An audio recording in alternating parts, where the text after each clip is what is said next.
This video is brought to you by Miniature Market. Thousands of board games, discounted prices, miniaturemarket.com.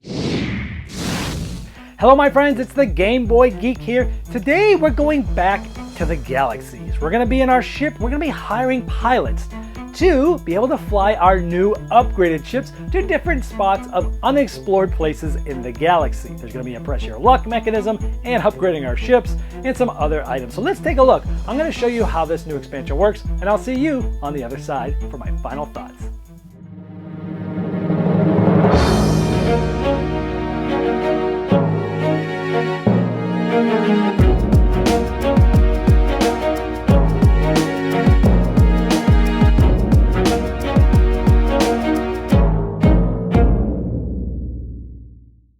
First of all, this expansion comes with a new scorecard. With that comes with little pieces that you can keep track of your score as the game goes on, so you can always see who is where.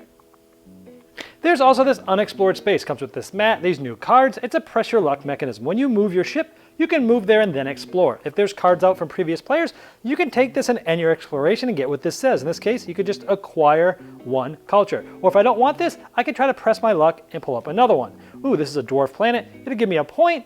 And it gives you some symbols I'll talk about in just a moment. Or if I really want to keep pressing my luck, the max that can be out here is 3. I can press it again. This says, oh man, danger. I lose 2 resources of my choice. It ends your exploration anytime you get one of these, but you still get to collect the card, and that gets these 3 different symbols. Those symbols are important because there's 4 different ones. At the end of the game, if you have the most, you'll get 2 points. Otherwise, you'll get 1 point. You go through each one of these and doing that. So if you have the most of everything, you can get up to 8 points. In a 2-player game, nobody gets second spot. Each player also gets a hanger mat, which goes in front of them, and they take the ships of their colors and they place them on the light kind. These are upgraded ships that you can get. And to use those ships, you'll be trying to hire pilots. There's different types that are good at piloting certain types of ships. This one's good at all of them.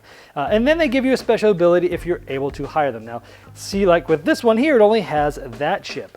So in order to hire that pilot, I would either need to spend 2 energy dice or 2 culture in spending on my turn to be able to hire that pilot. Or you can hire any pilot, whether or not they're great at that ship or not, if you do 3 of the same dice. And if you are able to upgrade that ship and hire that pilot, let's say we did this one, we would place it on the spot where one of our normal ships are, and we would replace the normal ship on our hangar. Now the pilots are typically placed above where the planets are, and there's the number of players plus 2 out there, but they do different things, like this one. When another player lands on the same planet where this ship is landed, your ship of that color, you gain an energy. This one's the bookworm. The ship may acquire culture instead of acquiring energy. This one's really cool. When this ship's exploring, as we just showed you earlier, if someone had explored and then pressed your luck, then you had sort of exploded, well, then other players must lose 1 resource of their choice instead. That's pretty cool. This light speeder can basically move with any die. They're a light speeder. With a mogul, can advance 2 instead of 1. So anytime they use a die like that, they get to go there twice. There's also 12 new planets that you'll mix into the planet deck, but these are some that have to do with the expansions, abilities, and such.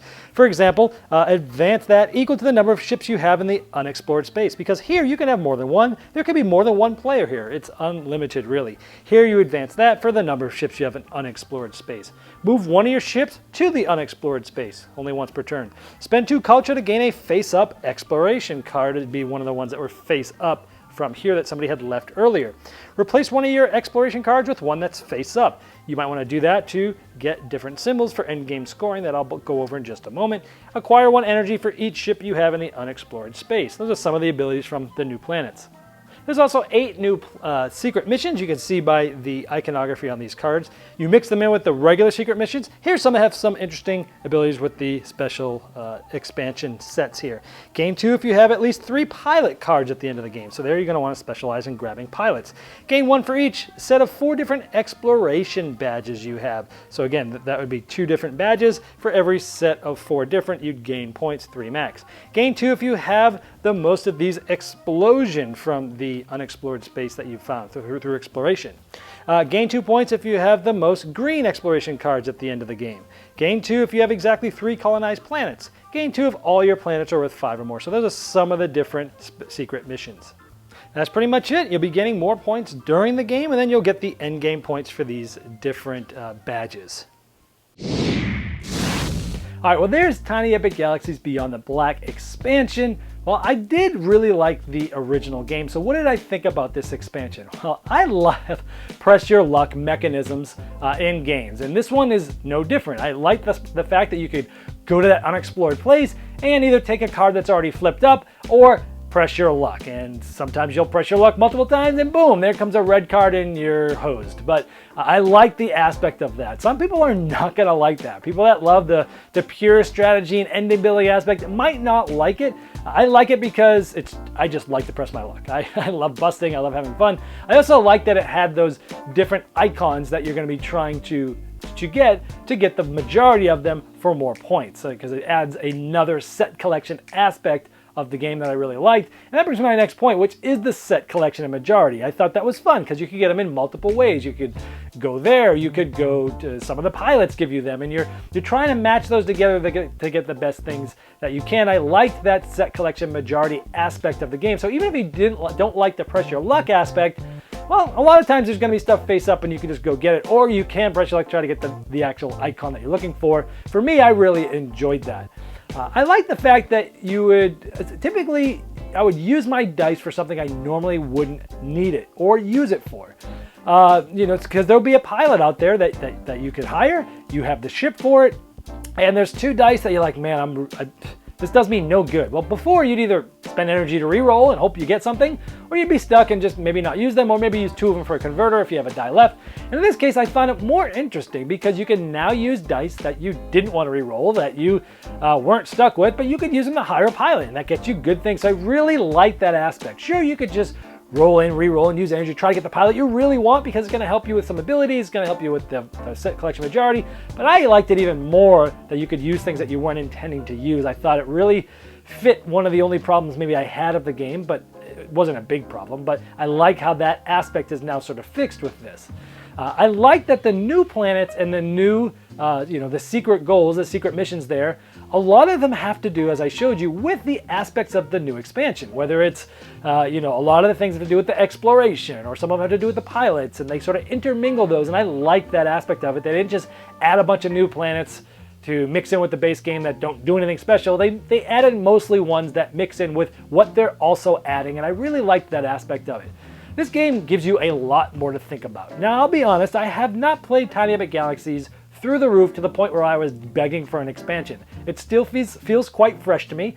I think the game itself has a lot of replayability with the different planets and the different engine building, with the different, abilities on those planets, and only certain come out every game. And for me, I hadn't played it down to the point where I was begging for an expansion, but I did like this. It gives you a lot more to think about.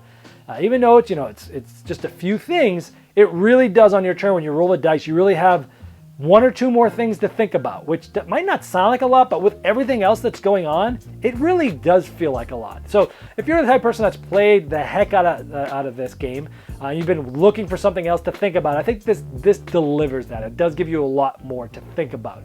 Another big positive is, hey, I got everything that fit into the base box. Barely, kind of, maybe sort of cheating, where, sure, the top does creep up maybe half an inch. It doesn't quite fit all the way, but I got it to fit most of the way. Good enough that I could get rid of the other box. With me, that's a big deal because I like expansions fit in the box because I only keep games that I can fit, and if I keep one, I get rid of one. So in this case, I was able to keep everything in that one box, stuffed a little bit overflow, but I got to keep it. Any cons? Yeah, there's a lot going on here. The game itself does have enough going on that when I played this game, I've played it with people that have played the game before, and I've played this expansion straight with people who haven't played the game before that were seasoned gamers, and it is just a little bit too much. Now, this is a con, but it's not really a con. I mean, it kind of is, because some expansions, for some games, you can just mix them in. Like one of my favorite games, Baseball Highlights 2045. You mix in a bunch of the players, all the rules are the same, you just do what the card says. And some games lend itself to that. Granted, some of those expansions aren't as exciting and as new as what this experience is, so there's a trade-off there. But this isn't one that I would recommend you playing if they haven't played the game before. It's not one of those types of expansions. Not necessarily a con for me because the game's great, but just so you know, this isn't one that you're going to be able to mix in right away, I wouldn't think. But overall, I really enjoyed this expansion, and that's what I thought about Beyond the Black. This video was sponsored by Miniature Market's Review Corner. The Review Corner features podcasts, video, and written game reviews by gamers for gamers. Miniature Market, the online gaming superstore. Thousands of board games, discounted prices. Check them out at miniaturemarket.com.